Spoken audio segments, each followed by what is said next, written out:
नारायण नारायण। जय जय श्री राधे, श्री गंगा मैया की जय, श्यामा श्याम की जय, भक्त वत्सल भगवान की जय। देखो, आज हम लोगों का परम सौभाग्य है कि श्री गंगा जी के तट पे और पूज्यपाद सेठ जी श्री जयदयाल गोयनका जी के संकल्प से और इस धराधाम पे अवतरित श्री गीता भवन में हम लोग आज पहली बार हमने पूज्य बाबा का और प्राकट्य दिवस परम पूज्य प्रातः स्मरणीय प्रीति रसावतार पूज्यपाद श्री राधा बाबा उनका प्राकट्य दिवस गीता भवन में पद रत्नाकर के गायन के और माध्यम से मनाया। देखो, अपने जितने भी सारे भक्त बालक हैं सारे, और नारदीय निकुंज में श्री राधा माधव मंदिर में आज उत्सव है, सब प्रतीक्षा कर रहे हैं। लेकिन बाबा की इच्छा ये थी कि आज सेठ जी के धाम में और हम पूज्य भाई जी के पदों का गायन करें। तो पद रत्नाकर का पाठ हुआ 1 घंटे, और सुबह भी प्रकारांतर से पूज्य बाबा का प्राकट्य दिवस और ब्राह्मण भोज के माध्यम से भी हमारे पूज्य श्री दामानी पिताजी ने और हम सब लोगों ने इसमें हम लोगों को भी सम्मिलित होने का सौभाग्य मिला। देखिए, बाबा के विषय में हम क्या कहें, नहीं रसना पे जाई बखानन। तो हम कैसे जिसको ये तो वाचो निवर्तनते अप्राप्य मनसा सह, जहाँ से वाणी लौट जाती है, जहाँ तक मन की दौड़ नहीं है, क्योंकि गो गोचर जह लगी मन जाई, सो सब माया जानी है भाई। इन मायातीत त्रिगुणातीत महापुरुषों के विषय में हम वाणी के वाग विलास के द्वारा कैसे हम कुछ कह सकते हैं, ये बड़ा मुश्किल है। लेकिन तदपि बाबा के हमारे पूज्य बाबा के कुछ प्रसंग ऐसे हैं जिनकी चर्चा हम लोगों को करनी चाहिए। मुझे लगता है मेरे मन में आ रहे, मैं परसों बाबा के विषय में सोच रहा था। एक चरित्र मैंने बहुत पहले सुनाया था, बाबा का एक प्रसंग सुनाया था पिताजी। असल में उसमें पूज्य बाबा एक बार सालासर बालाजी के दर्शन करने गए। अच्छा। तो देखिए बाबा का स्वरूप क्या रहा होगा। बाबा सालासर बालाजी के दर्शन करने गए तो सालासर हनुमान जी जगत प्रसिद्ध स्थान है राजस्थान के अंदर, और हनुमान जी का धाम है। तो बालाजी का बड़ा सौम्य स्वरूप है। तो श्री सालासर बालाजी श्री हनुमान जी महाराज के दर्शन करने जैसे बाबा सालासर मंदिर में पहुंचे तो वहां पता लगा कि श्री हनुमान प्रसाद पोद्दार जी के स्थान वहां गीता प्रेस गोरखपुर से और एक महासिद्ध संत पधारे हैं गीता वाटिका से, और श्री राधा बाबा। तो जैसे ही बाबा को सब पंडे पुजारी वगैरह हनुमान जी के दर्शन के लिए आगे ले गए, तो बाबा ने जैसे हनुमान जी को दर्शन किया तो हनुमान जी को नतमस्तक किया। तो हनुमान जी को जैसे प्रणाम करने लगे, उसी समय सालासर बालाजी के श्री विग्रह से श्री हनुमान जी स्वयं निकल के बाबा से मिलने आ गए। और बाबा से हनुमान जी ने कहा, आप बाबा के हालचाल पूछे और कहा कि आप यहाँ पे आए, हमें बहुत अच्छा लगा। भाई जी नहीं आ पाए, इसकी हम कमी महसूस करते हैं, लेकिन भाई जी के लिए हम एक पुष्प आपको भेंट करना चाहते हैं। तो एक चिन्मय पुष्प श्री हनुमान जी महाराज ने, जो इतना सुवास और प्रकाश से भरा हुआ था, वो बाबा को दिया भेंट में। ये गोपनीय लीला जगत मात्र की और नेत्रों से और अप्रगट थी, लेकिन बाबा के लिए सर्वथा प्रकट थी। बाबा वो पुष्प लेके गए, और जब बाबा का नियम था 24 घंटे में एक बार पूज्य भाई जी के दर्शन करना, उनसे मिलना, तो बाबा जब पूज्य भाई जी के पास गए तो बाबा ने जाके वो पुष्प भाई जी को दिया, और उस पुष्प को प्राप्त करके भाई जी के नेत्रों से झरझर अश्रुधारा बहने लगी। भाई जी भाव समाधि में लीन हो गए। श्री हनुमान जी महाराज ने वो पुष्प दिया, कालांतर में वो पुष्प अदृश्य हो गया। हनुमान जी महाराज के द्वारा दिया गया पुष्प। ऐसे ही हमारे पूज्य बाबूजी परम पूज्य प्रातः स्मरणीय श्री हनुमान प्रसाद पोद्दार जी महाराज, पूज्य भाई जी, इनको भी श्री कृष्ण ने एक पुष्प दिया था। अच्छा, वो पुष्प श्री कृष्ण ने दिया उस समय। और भाई जी यहाँ थे, उन्होंने श्री बंका जी को किसी काम के लिए भेजा था, श्री राधेश्याम बंका जी। तो बंका जी को किसी काम से भेजा। भाई जी बंका जी पे बड़े प्रसन्न थे। भाई बंका जी उस समय युवान थे और भाई जी के सेक्रेटरी भी रहे, सचिव, निजी सचिव भी रहे। तो बंका जी से प्रसन्न होके भाई जी ने एक बार उनको वो पुष्प दिया जो श्री कृष्ण ने उनको दिया था। श्री बंका जी उनके पास है। हाँ, अभी तक उनके पास है। श्री बंका जी ने हमें दर्शन करवाए। प्लास्टिक की डब्बी में अभी तक वो पुष्प रखा हुआ है। तो महापुरुषों का स्वरूप क्या होता है हम इस बात से जान सकते हैं। भगवान रंगनाथ के दर्शन के लिए और पूज्य बाबा गए।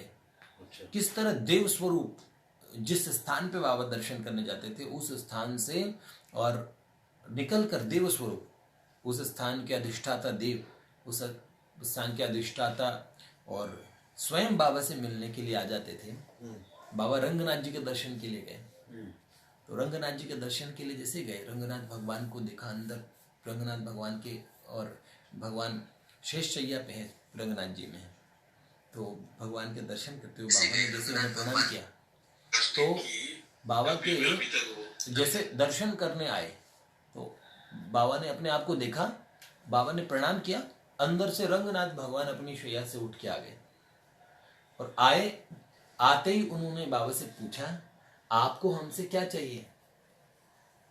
तो बाबा ने अपने आप को देखा कि बाबा नित्य किशोरी के रूप में प्रकट हो गए, श्री जी के रूप में। तो बाबा ने कहा, बस मेरे को इतनी रहे कि सदा मेरी प्रीति श्याम सुंदर के श्री चरणों में लगी रहे। तो जैसे ही बाबा ने कहा तो रंगनाथ भगवान, विष्णु भगवान, रंगनाथ भगवान ने उनसे पूछा, आपको हमसे यही चाहिए? तो उन्होंने कहा, हाँ हमको यही चाहिए। तो उन्होंने कहा, ये तो आपको ये भी दे सकते थे। तो जैसे ही बाबा ने देखा, बाबा षोडशी नित्य किशोरी के रूप में बाबा खड़े हैं रंगनाथ भगवान के दर्शन करने, तो अपने बगल में जैसे ही देखा कि ये भी दे सकते हैं, जैसे रंगनाथ भगवान ने देखा, तो 16 वर्षीय किशोर श्री ब्रजराज कुमार पास में खड़े थे। उन्होंने कहा, ये तो आप हमसे ही ले सकते थे, अगर हमारी नित्य प्रीति, हमारे चरणों में नित्य प्रीति चाहिए तो आपने इनको कष्ट क्यों दिया? बाबा गंगा जी के तट पे भी कि यहीं की और ये वार्ता आती है कि बाबा जब डालमिया कोठी में थे तो एक दिन बाबा के मन में आया कि गंगा जी का मैं पूजन करूं, और बाबा को एकदम अपनी यमुना जी की लीलाओं का स्मरण होने लगा। गंगा जी की कल कल करता हुआ बहते हुए प्रवाह को देख के उनके मन में आया कि ये देखो, मैं भी अगर पर मैं अकिंचन हूँ, मेरे पास क्या है जिससे मैं और इनका पूजन कर सकूं, गंगा जी का पूजन कर सकूं। तो बहते हुए 2 दिए जो गंगा जी के पूजन की सामग्री होती है, वो पत्ते के अंदर में, दोने के अंदर में दिए होते हैं और पूजा के पुष्प इत्यादि सामग्री होती है। तो बहते हुए दोनों में और प्रज्वलित दीपक जा रहे थे। बाबा के मन में आया है कि मैं ही पूजन करती, ऐसे मन में भाव आए। तो अचानक वो बहते हुए दोने बाबा की तरफ खींचते हुए आ गए, और जैसे ही बाबा ने वो दिया हाथ में लिया तो बाबा अपनी अनादि कालीन सुंदर स्वरूप के अंदर, और बाबा ने अपने आप को दर्शन किया, अपने आप को देखा कि सन्यासी स्वरूप तिरोहित हो गया और उसके जगह जगह वही षोडशी किशोरी का स्वरूप। और बाबा जैसे ही आरती करने के लिए, बाबा ने गंगा मैया की आरती करने के लिए हाथ बढ़ाए, वैसे ही नील सुंदर के सुंदर हाथ, श्याम सुंदर के सुंदर हाथ और बाबा के हाथ के साथ में, और उस दिए के नीचे ठाकुर जी के हाथ और बाबा के हाथ साथ में देखा बाबा ने, तो श्री कृष्ण साथ में प्रकट किया, गंगा मैया की दोनों ने मिल के आरती उतारी। क्या बात। तो यही गीता भवन के घाट की घटना है। तो बाबा के साथ में कितनी सुंदर सुंदर लीलाएं हुई। ऐसे महापुरुषों के विषय में हम क्या कहें। परसों अंगद जी सुना रहे थे कि बाबा जब वहाँ रहा करते थे, काशी के में बाबा दर्शन के लिए गए, तो काशी में जैसे दर्शन के लिए गए तो उनके मन में आया कि वो अपने आप को सांब सदाशिव भगवान और माँ जगदम्बा की पुत्री मानते थे। बाबा के मन में आया कि किशोरी के रूप में पुत्री मानते थे, वैसे उनका शिशु भाव था कि मैं माँ का पुत्र हूँ। और बाबा के मन में आया कि कैसे ही मेरे को माँ के दर्शन हो, मैं जल्द शीघ्रता से जाऊँ माँ के दर्शन करने के लिए। तो बाबा जा रहे थे उसी समय, और एक कमंडल लिए एक माता जी श्वेत साड़ी में और बाबा के सामने आती। बाबा इधर हटते। बाबा का नियम था इतना कि बाबा किसी स्त्री को स्पर्श नहीं करते थे। अगर कोई स्त्री स्पर्श हो जाए या रुपया पैसा स्पर्श हो जाए तो बाबा उपवास करते थे निर्जल 24 घंटे का। तो बाबा ऐसे इधर इधर हट रहे थे तो वो माता जी सामने सामने बार बार आती। बाबा को बड़ा रोष आया। बाबा ने उन्हें कहा कि ये क्या माता जी, आप क्या कर रहे हैं? आप जानते नहीं सन्यासी को और स्त्री का स्पर्श वर्जित है, और ऐसा करने से उनको उपवास करना पड़ता है। आप क्या चाहती हैं ऐसा? तो सुंदर नेत्रों से अनंत ममता और करुणा उनके नेत्रों से निर्जरित हो रही थी, और मंद मंद मंद स्मित उनकी मंद मंद मुस्कान। बाबा ने देखा, कुछ पलों तक उन माता जी ने उनको देखा। हाथ में कमंडल था, सुंदर स्वरूप था, और जैसे ही बाबा सामने देख रहे थे तो बाबा का रोष गायब हो गया उनका सुंदर स्वरूप देख के।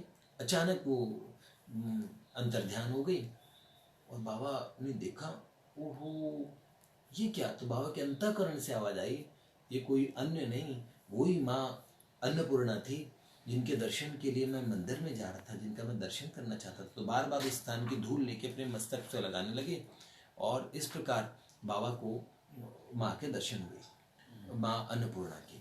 ये घटना कई वर्षों बाद में, जब पूज्यपाद श्री बालकृष्ण दास जी महाराज और ये गीता वाटिका का मंदिर बन रहा था, इस मंदिर के लिए शिव विग्रह लेने के लिए किशोर और किशोरी जी का विग्रह लेने के लिए गए, तो और अन्य विग्रहों का भी और ऑर्डर किया हुआ था।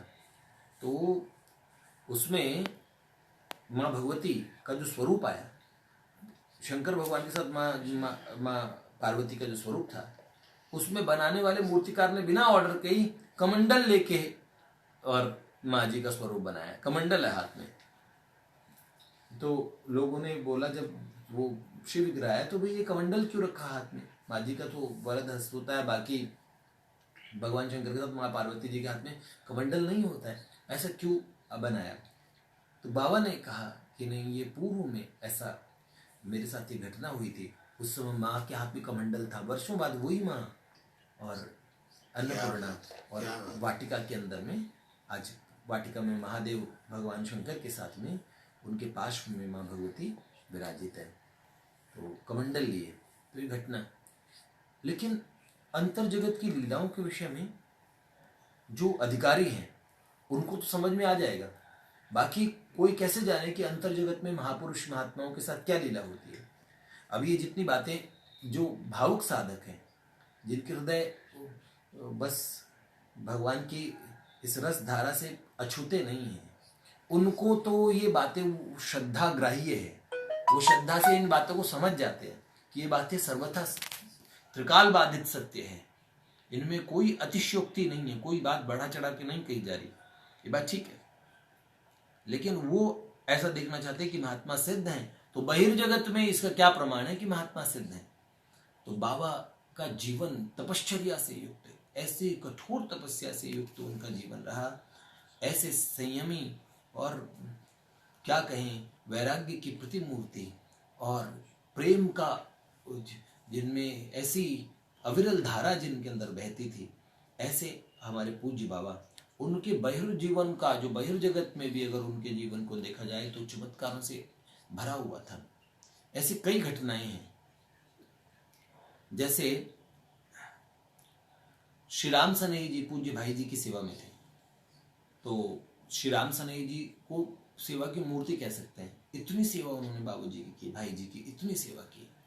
और राम सनेही दादा साहब उन्हें दादा कहते थे, तो दादा राम सनेही जी, और कितने उनके उदाहरण हैं कि वो बाबूजी से, बाबा से इतना प्रेम करते थे, भाई जी से इतना प्रेम करते थे, भाई जी के प्रति उनकी इतनी निष्ठा थी।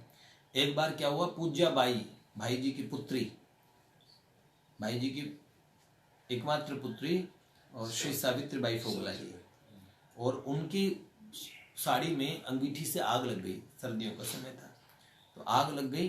तो राम सनेही दादा कहने लगे, बाई ने बोला आग आग आग, तो राम सनेही दादा जोर जोर से बोले, अरे आग आग आग, कोई बचाओ बचाओ बचाओ। फिर जैसे तैसे लोगों ने बुझाया। तो उन्होंने कहा कि अरे दादा आप बुझा देते, जब आग लग रही थी तो आपको बुझाना चाहिए था ना। तो उन्होंने कहा कि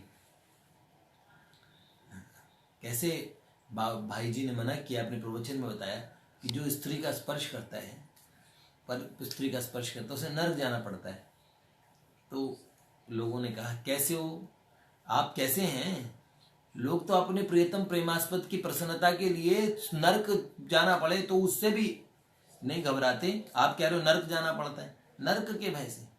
तो राम सनेही दादा ने बड़े भोलेपन से कहा कि देखिए मुझे इस बात का डर नहीं है कि नर्क जाना पड़ेगा, पर पूज्य नर्क में बाबूजी तो नहीं जाएंगे, और अगर मैं नर्क चला गया और बाबूजी नर्क नहीं गए, बाबूजी कहीं और चले गए, तो अगर मैं नर्क चला जाऊं इस काम को करके, तो बाबूजी की सेवा कौन करेगा फिर? क्या बात। तो इसलिए वो इतने भोले थे, इतने सीधे। बाबूजी कितनी सेवा करते थे।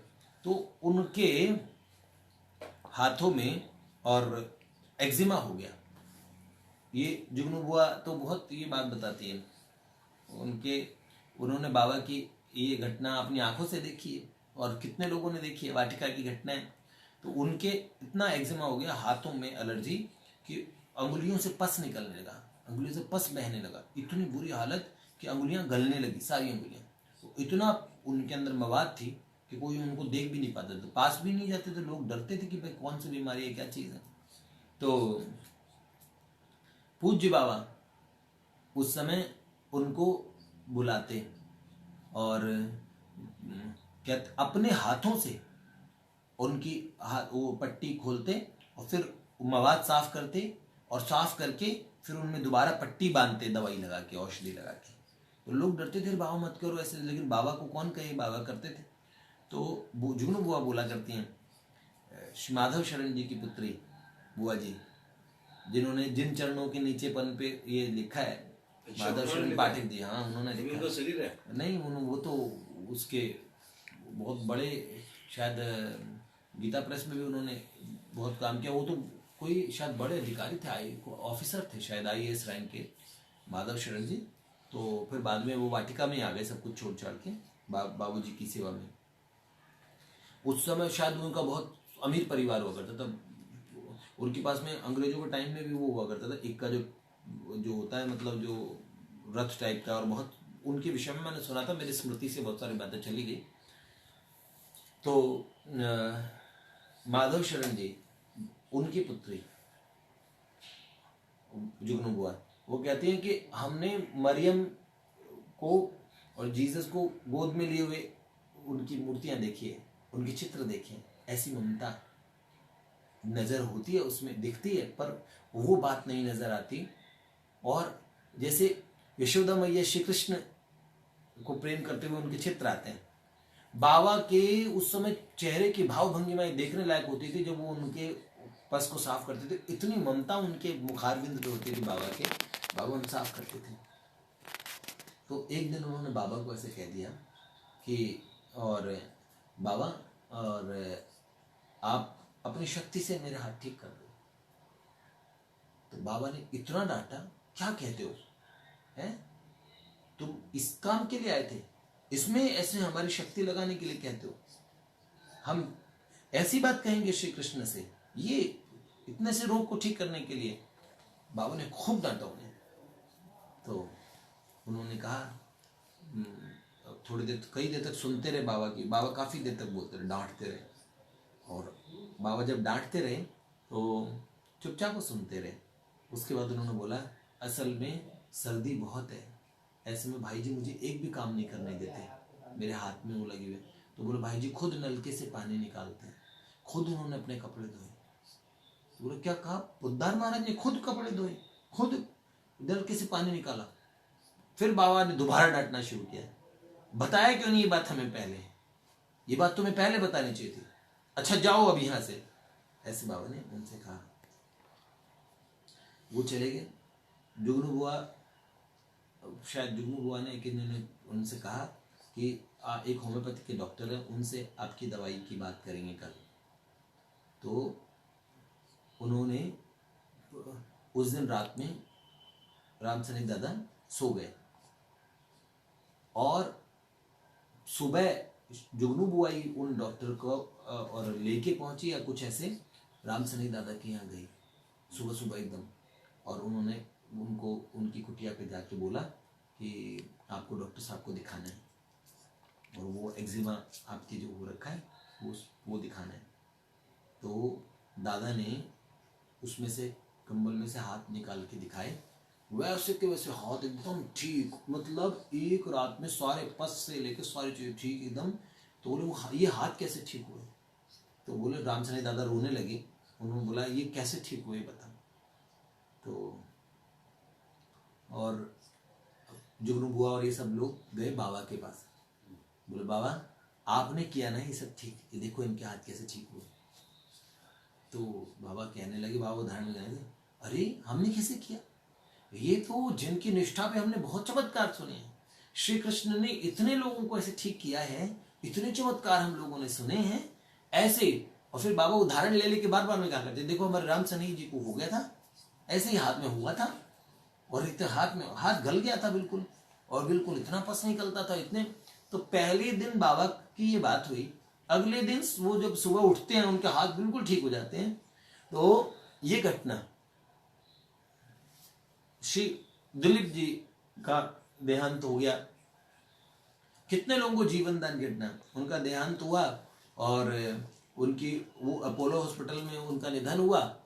फोन गया यहाँ वाटिका में, तो उनकी पत्नी रोते रोते सीधे बाबा, खुले बाल बाबा के पास पहुंच गई। उनका बच्चा गोद में था छोटा, तो वो रोने लगे। बाबा ने जैसे वो रोने लगी तो बाबा ने उस बच्चे को एक पुष्प दिया और उन्होंने वो पुष्प वापस बाबा के हाथ में रख दिया। छोटे बच्चा गोद में था, उसने बाबा को दे दिया।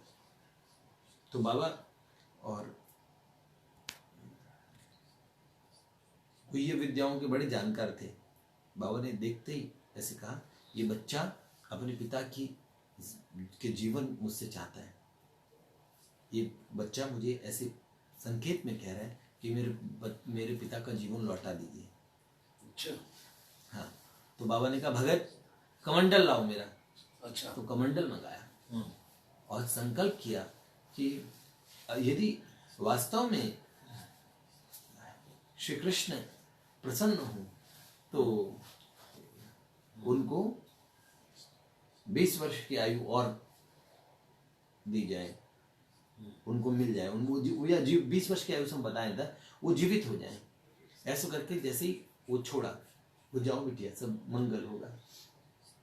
वो वहीं खड़ी थी, थोड़ी देर में दोबारा फोन आया वहां से कि उनको मुर्दा घर ले जा रहे थे, लेकिन उनकी सांसें लौट आई। उसके बाद वो 20 वर्ष तक जिए, 20 वर्ष तक जिए। तो इतनी भगत जी के विषय में कहा जाता है कि, और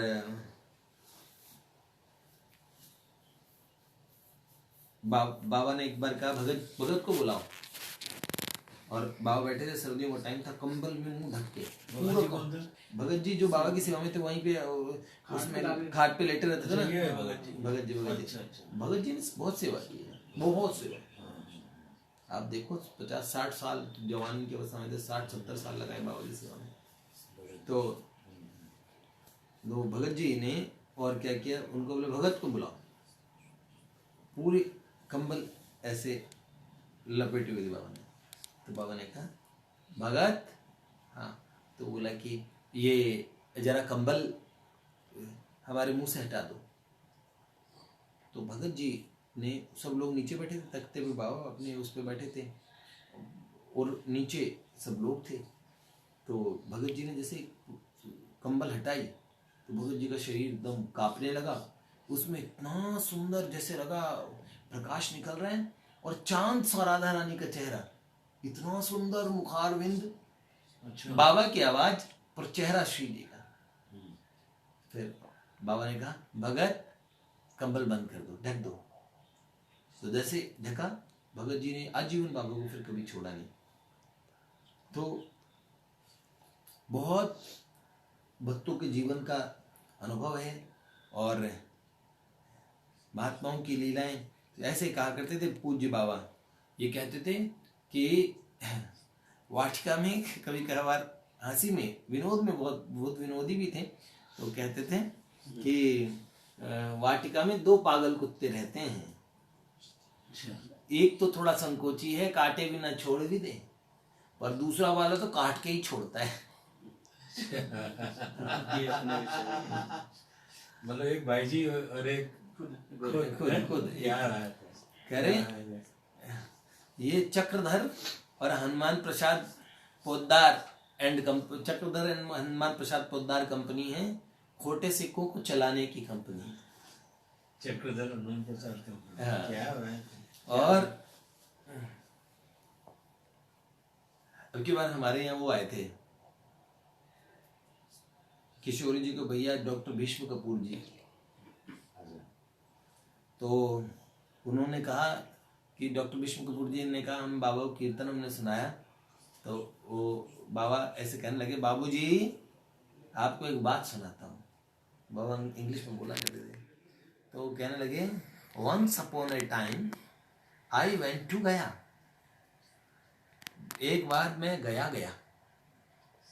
तो बोले क्या हुआ? तो बोले स्टेशन पे हवा चली। तो बोला कि हवा में मेरा दुपट्टा उड़ने लगा, ऊपर का उत्तरी उड़ने लगा। तो बोले बाबा ने गा के सुनाया, हवा में उड़ता जाए मेरा गेरुआ दुपट्टा मलमल का। वो लाल दुपट्टा मलमल का। तो बाबा ने कहा मेरा गेरुआ दुपट्टा मलमल का। तो उन्होंने बोला फिर क्या हुआ बाबूजी? बोले क्या हुआ बाबा? तो बोले मेरा दुपट्टा उड़ जाता, मुझे लगा कि ये तो उड़ जाएगा, तो मेरा शरीर दिखने लगा। तो मैंने कहा ये तो उड़ जाएगा। इतने में श्री कृष्ण स्टेशन पे श्री कृष्ण ने उस दुपट्टे को, जो बाबा का उत्तरीय था, उस उत्तरीय को बाबा से अच्छी तरह लपेट दिया। तो बोले इतना भी उनको प्रिय नहीं कि हमारा उत्तरीय भी उड़ जाए। बाबा का जब और हाथ का फ्रैक्चर था 1951 में, त्रिपुर सुंदरी का उन्होंने अनुष्ठान किया था भगवती का, और श्री कृष्ण ने उन्हें आदेश किया कि देवी का अनुष्ठान करो।